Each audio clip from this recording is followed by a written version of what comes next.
Hun döneminde Doğu Avrupa'da ilginç bir durum ortaya çıktı. Hun kadınları, Jermen kadınları birbirine çok benzeyen takıları kullanmaya başladılar. Avars' lifestyle changed when they settled down in the Carpathian Basin. Avarlar Doğu Avrupa'da 250 yıl en önemli rol oynamış Türkçe konuşan topluluk idi. Naçsent Bikloş hazinesinin üzerinde çok önemli yazıtlar var. Bir çeşit Türk alfabesi var. We have the stirrups, which appeared in the Carpathian Basin first ever in the history with the Avars. The knights, so the chivalry is based on that. Without the stirrups, you cannot imagine that. Mezarlarının sayısı 100.000 civarında. Famous and very interesting treasury.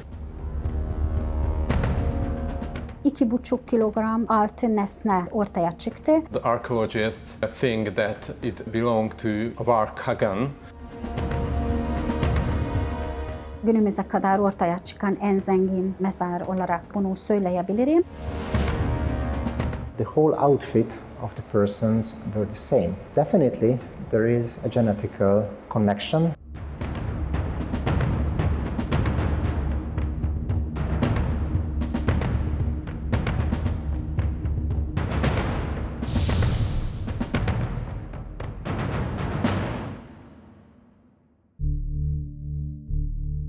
Milattan sonra 4. yüzyılda kuraklık, iç karışıklık gibi nedenlerle başlayan Orta Asya Türk kavimlerinin Doğu Avrupa'ya göçü asırlarca devam etti.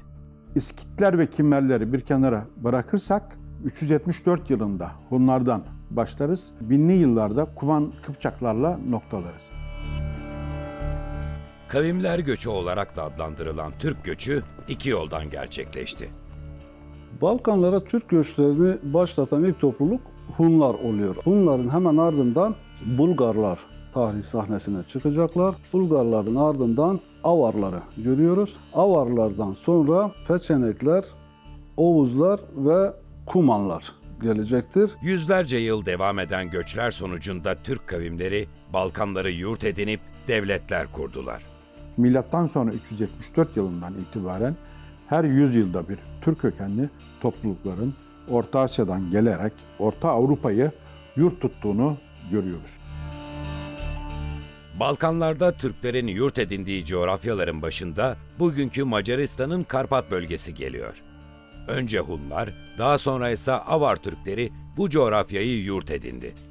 Sonraki yüzyıllarda ise Kuman, Kıpçak Türkleri yerleşti. Hunok a 370-es éveket követően léptek be Európába. 390-es évektől kezdve hódítják meg a Kárpát-medencét, ahogy később az avaroknál hun birodalom is egy alapvetően eurázsiai hatalmi struktúra. Valószínűleg a mai Kazahsztán területétől kelet-európai sztyeppén át a Kárpát-medencéig nyúlik.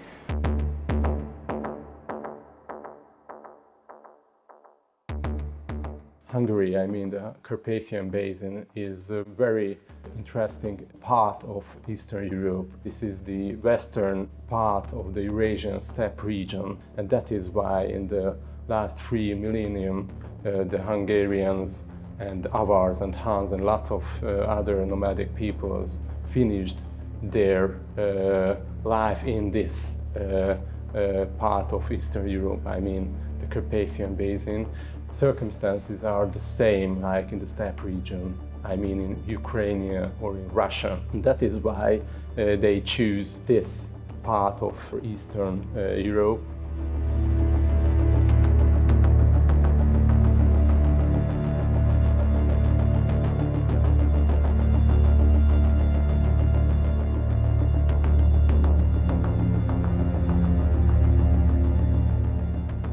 I'm convinced that we cannot understand the archaeological situations in the Carpathian Basin without understanding and knowing the inner Asian situations.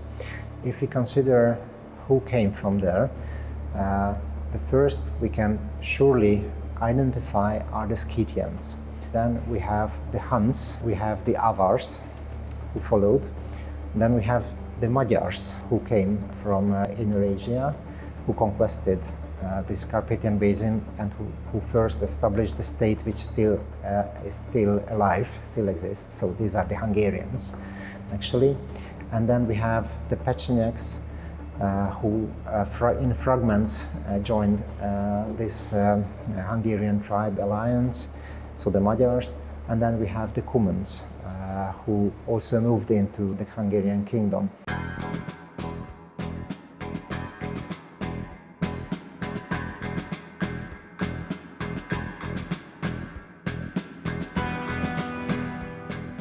Ekibimiz Macaristan müzelerinde öncelikle Hun dönemi eserlerin izini sürdü.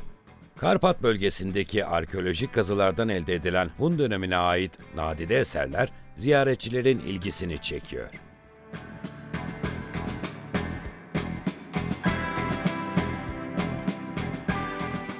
Avrupa'ya göç eden Hunlar bana kalırsa bu erkeklerden, savaşçılardan oluşuyordu. Burada başka topluluklarla aile kurdular, yerleşmeye başladılar.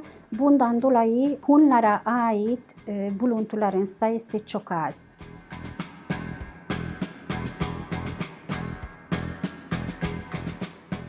Hunlara ait arkeolojik buluntuların 3 tane ana grubundan bahsetmek mümkün. Bundan birisi mezarlar. Şimdiye kadar 15 Hun mezarı ortaya çıktı. Bunların büyük çoğu aile mezar grubu olarak değerlendirebiliriz. Birkaç tane tek başına gömülen mezar söz konusu. Bunun dışında yine Hunlara ait buluntular arasında adaklar, adak buluntuları yer alıyorlar.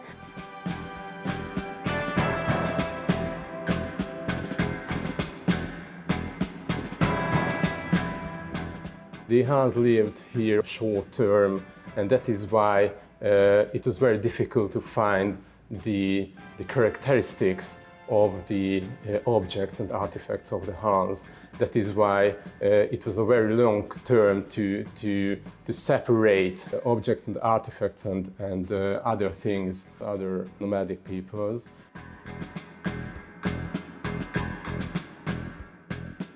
A Nemzeti Múzeumban viszonylag kevés ilyen tárgyat őrzünk, leginkább talán a hunüstök sorolhatók ebbe a kategóriába. A hunüstök azok nagy, szinte tiszta részből öntött, több 10 kilós tárgyak, elkészítésükhöz is nagyon jelentős technikai tudásra volt szükség. Mai tudásunk alapján ugye ezek egybeöntött nagy tárgyak, díszítésük is és az elkészítésükhöz szükséges technikai tudás is egy sztyeppei millióből kerül nyugatra a Kárpát-medencébe. Egyéb iránt nagyon fontos a hun-típusú fegyverzet, lószerszámzat, illetve bizonyos viseleti elemeket sorolhatunk még föl. Megemlíthetjük például a cikádafibulákat, vagy azokat a gyakran aranyból készült, nehéz aranyból készült gránátberakásos cipő vagy lábbeli garnitúrákat, amelyek közül többet ismerünk a Kárpát.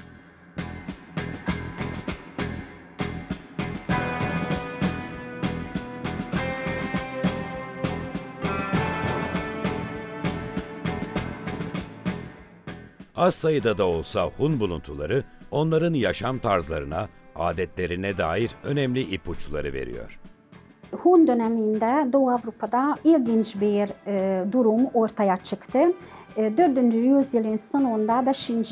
yüzyılın başlarında bütün Avrupa'da ortak bir moda ortaya çıktı. Yani kadınlar, Hun kadınları, Jermen kadınları, Alan kadınları birbirine çok benzeyen takıları kullanmaya başladılar.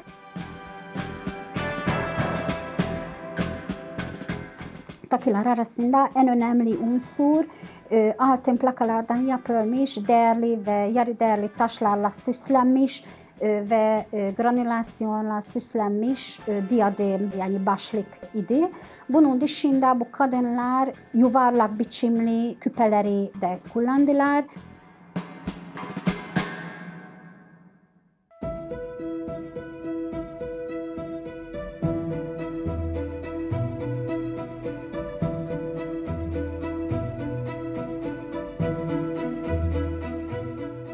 Yes, there are very famous objects connect with the Han period in this museum. I mean, in the 1920s and 1930s, they could find a very interesting group of objects near Szeged, near this museum. The finding place was Szeged Nagyszéksós. They could find about 200 golden artifacts. We are able to reconstruct the whole finding places of these objects, and we know now that they didn't belong to a grave or a cemetery. It was a very interesting place because they could find it a shallow hole in the ground, couldn't find a skull or bones or something like that. It was a sanctuary ground or a ceremonial place. And now we keep 155 objects in this museum.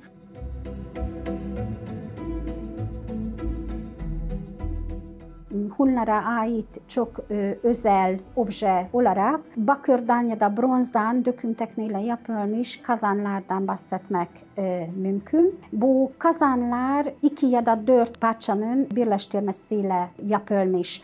50 ile 100 santimetre büyüklüğünde kazanlar. Bunların kökenlerini aslında Orta İç Asya'ya kadar Minusins Havzası'nda, Güney Sibirya'da da görebiliyoruz. Macaristan coğrafyasında Avarlara ait buluntular da oldukça fazla.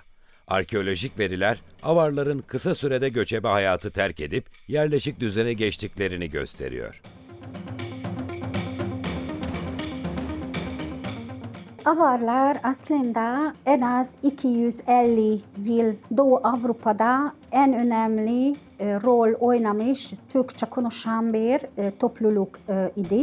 Çağdaş kaynaklardan hem Bizans hem Batı Jermen kaynaklardan Avar İmparatorluğu'nun tarihini çok iyi biliyoruz.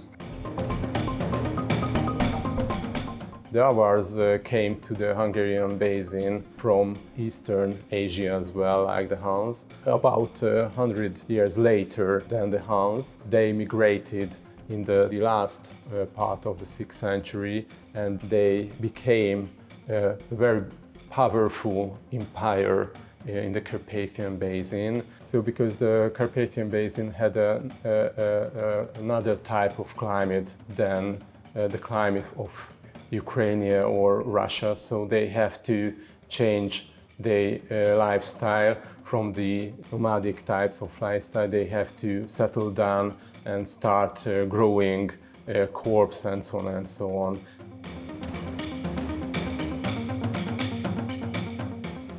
Karpat Havzası'nda yani Avarlara ait mezarlarının sayısı 100.000 civarında. En az 3500 mezarlığı biliyoruz ve şimdiye kadar 100.000 mezar kazılmış. Avarlara ait maddi kültürünü, arkeolojik mirasını çok iyi biliyoruz.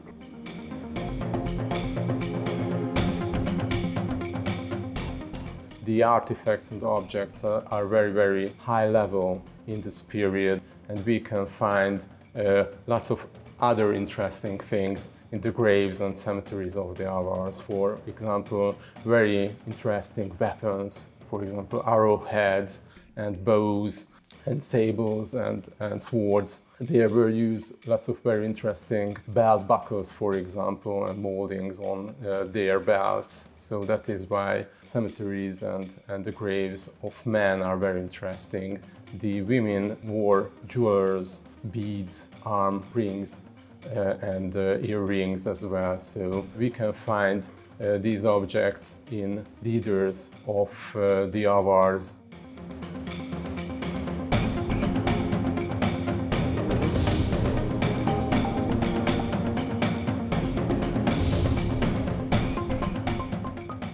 One example, we have the stirrups. Appeared in the Carpathian Basin, first ever in the history, with the Avars. None of the previous nomadic people used it, at least not here in the Carpathian Basin. But afterwards, everyone used it also in the Western kingdoms or in the Southern kingdoms compared to Hungary. The knights, so the chivalry is based on that. Without the stirrups, you cannot imagine that. Macaristan müzelerindeki Avar buluntuları, Avar mezarlarından elde edilen arkeolojik buluntular, Avar tarihi hakkında önemli ipuçları veriyor. Nemzeti Múzeum régészeti gyűjteményeinek talán az egyik leggazdagabb részét az avarkor emlékei teszik ki. Itt ülünk abban a teremben, amelyben a kora avarkor régészeti hagyatékának a hagyatéka van kiállítva. Ebben, ahogy történeti bevezetőben említettem, korai avarkorban a bizánci hadjáratok eredményeképpen olyan zsákmánytárgyak, nagy mennyiségű bizánci arany, nagy mennyiségű bizánci értéktárgy került az avarok birtokába, amelyből főleg a korszak sírjaiból nagyon sokat ismerünk. Kiemelkedő az avarkor régészeti hagyatékában a sztyeppei típusú, kiemelkedőek a sztyeppei típusú tárgyak az avarkor régészeti hagyatékában. Itt említenünk kell gyűrűs markolatú kardokat, ivóedényszetteket. Mindenképpen ezen kívül nagyon jellegzetes az, ahogyan itt a avar birodalomban egymás mellett élő avar, germán, későbbiekben szláv népességeknek a tárgyi kultúrája keveredik, és az avar birodalom létrejötte után egy 100-150 esztendővel már egy közös tárgyi kultúrát alakítanak ki ezek a népek.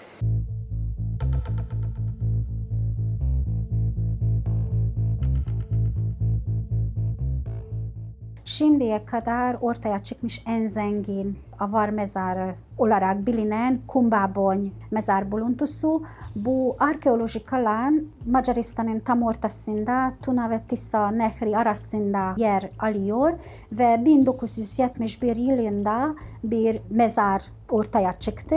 65 yaşındayken ölen kişinin, erkeğin mezarı. Mezarda bu yaşlı adam büyük olasılıkla yani kan değil, avar kan değil ama en yüksek rütbeli birisi olduğunu söyleyebilirim. 2,5 kilogram altın nesne ortaya çıktı.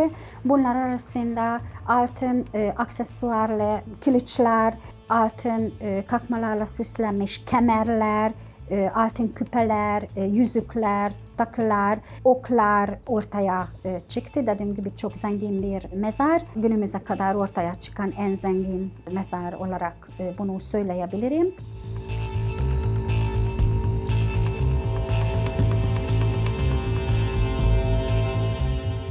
North St. Miklós treasure is one of the biggest treasure of the whole of our period in the Carpathian Basin. In 1799, two peasants found this treasure, shallow hole near the Romanian, Hungarian, Serbian border line. They could find very famous and very interesting treasury because it consists of 23 jars and pots made of gold. The scholars and archaeologists think that it belonged to the Avar Khagan, which was the king of the Avar period. They thought that these jars and pots had a connection with the whole Avar society. We can find lots of very interesting pictures on these objects. For example, we can see griffins, we can see floral ornaments on it, and it's very interesting that we can find lots of sentences on these objects, for example, in Greek alphabet and Turkish runic letters as well. We cannot read them at all because these signs are not the same than in the region of the Orkan Turkic inscriptions, but they are very interesting because it shows that it belongs to a people who can speak Turkish or Turkic. It's very important.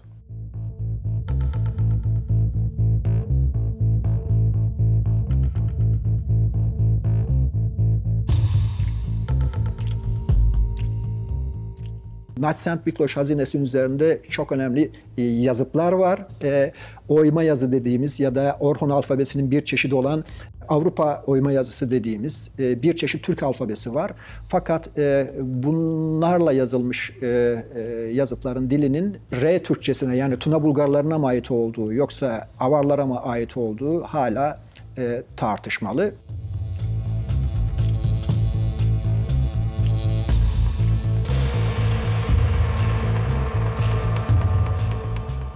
Macaristan'da varlığını takip ettiğimiz bir diğer Türk kavmi Kumanlar. 11. yüzyılda Orta Asya'dan Balkanlara gelen Kumanlar, Macaristan'da önemli siyasi ve kültürel izler bıraktılar. Macaristan müzelerinde Kuman Kıpçak Türklerinden kalma çok sayıda arkeolojik buluntu yer alıyor. First of all, today Hungary is not equal with the medieval Hungary.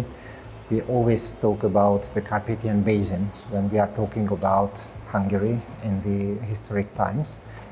We still have a common identity in Hungary. So if you go to that area around the city of Karcag, this is today the common area. It's called Kunság, so the common land.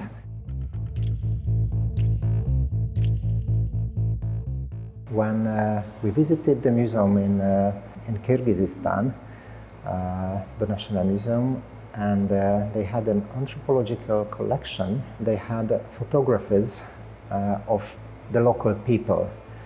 And when we look at them, we had the impression that these are people just coming out of the pubs in the Great Hungarian Plain.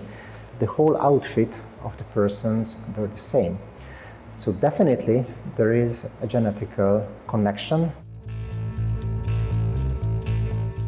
12-13 tane zengin Kuman Kipçak mezarı biliyoruz. Kuman Kipçaklar Orta Asya gömme adetlerine uygun bir şekilde ölünün yanına atı koydular. At kuşum takımları, silahları, günlük eşyaları ölünün yanında. Bunlardan en güzel örneklerden birisi Bankut adı arkeolojik alanda 1931 yılında kazılmış bir zengin atlı mezar. Mezarda bir erkek iskeleti bulunmuş. Onun yanında bir at ve at kuşum takımları ortaya çıktı.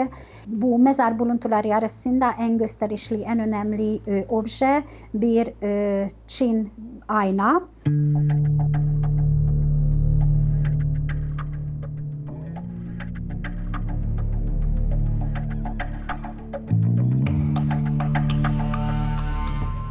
Ez egy fehér bronzból öntött, tökéletesen kivitelezett két egymásra kelgetőző halat ábrázoló kínai 12. századi portéka, amelyet általában jegyajándékként adtak fiatal jegyes pároknak, házasság kötés alkalmával is. A kínai mitológiában ugyanis a kelgetőző halak, ezek halas tükrök a termékenységet, általában a bőséget és a gyermek által szimbolizálták, ezért is kapták jegyes párok, leendő férj és feleség. Nagyon valószínű, hogy ez a fiatal kun hölgy, akit eltemettek Bánkút Rózsamajor lelőhelyen, szintén egy jegyajándékként kaphatta ezt a tükröt.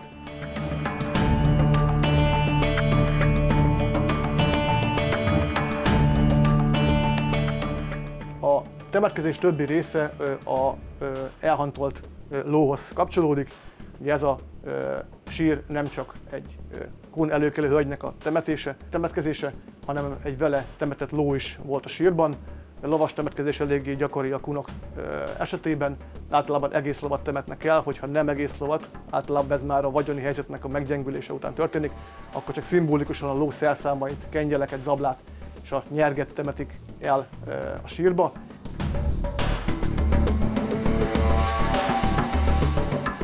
Macarca'ya geçen kimi sözcüklerimiz de var. Bunlardan bazılarını söyleyeyim. Örneğin bıçak, çanak bildiğimiz Türkçedeki sözcükler. Kılavuz Macarca'da, Türkçedeki kılavuz. Boza, karanfil, Macarca'da karanfil. Bunlar ve bunlar gibi pek çok sözcük Kuman Kıpçakça'dan Macarca'ya geçiyor. Kişi adları arasında söylemiştim. Aydua, İllan, Akbura var, Alaç var, Alaca ismine geri gidiyor vesaire. Yani aslında pek çok Kuman Kıpçakça kökenli kişi adını görebiliyoruz Macarca'da.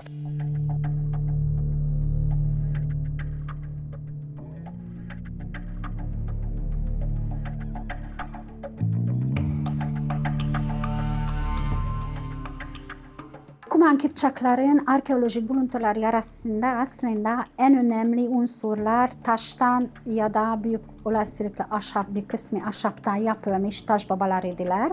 Bunların Kazak bozkırlarından günümüzdeki Ukrayna bölgelerinde hatta Bulgaristan'da da görebiliyoruz. Ama ilginç bir şekilde Macaristan'da ve Karpat Havzası'nın içerisinde hiçbir zaman, yani günümüze kadar hiçbir yerde Kuman Kipçaklara ait taş baba ortaya çıkmadı. Büyük olasılıkla bunun sebebi bu bölgede taş olmadığı için ahşaptan yaptılar ve günümüze kadar ahşapın izni kalmamış. Ama bazı bölgelerde Kuman Kipçakların günümüzde yaşayan torunları eski geleneklerine canlandırmak için belli bir kült yerlerine taştan böyle taş babayı dikiliyorlardı.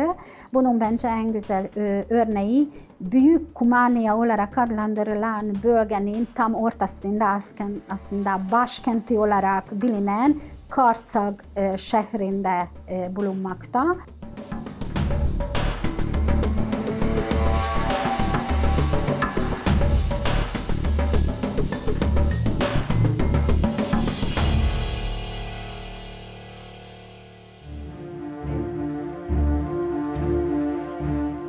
Macaristan'da Türk halklarına ait çok sayıda kurgan ve mezarın çıkarılması antropologların da ilgisini çekiyor. Szeged Üniversitesi'nden antropolog Zsolt Bereski, Türk iskeletleri üzerinde uzun zamandır çalışmalar yürütüyor.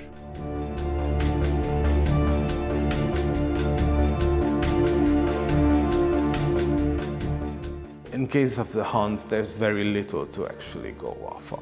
With the Avars, it's a very different picture because in the Carpathian Basin, we have a lot of Avar age settlements and cemeteries and a lot of bone that we can investigate. So we have a much more detailed picture of that period. With the Kumans, it's a different story again because we have very few sites, just a handful of cemeteries where the presence of medieval Kumans is suspected. Even in those cases, we cannot necessarily differentiate within the community who was definitely of Kuman origin and who was an autochthonous person who mixed with the Kumans, for example. Concerning Avars, we know that their lifestyle changed the time when they settled down in the Carpathian Basin. Joint diseases and nutritional deficiencies and other stress markers became more common among Avar individuals as they started to lead a more sedentary lifestyle, basically, as they stopped military activities. The Avar society grew to such numbers, basically. The number of inhabitants increased to such extent in the Carpathian Basin that some infectious diseases became very common in the period. Basically, the Avar period is the first time when we see mass occurrences of leprosy and tuberculosis in a community. From historical sources, we know that Kuman communities maintained their tradition and their identity for several more centuries after the 13th century, basically, even until modern times. Biological profile probably changed quite considerably since they've been living together with the rest of the Hungarian society for so long, but their identity and some of their traditions persisted to modern times. In the archaeological record, however, the early Kumans are they are the easiest to recognize, at least because they have those typical grave goods that make them easier to recognize. Orta Asya'dan Balkanlara göç eden Türk kökenli halkların bıraktığı izler, başta Macaristan olmak üzere Balkan ülkelerinin müzelerini süslüyor. Buna rağmen Batı bilim dünyasında bu izlere Türk denilmesi oldukça uzun zaman aldı. Yeni arkeolojik kazılar ve sonuçları bu gerçeği kabullenmelerini kaçınılmaz hale getirdi.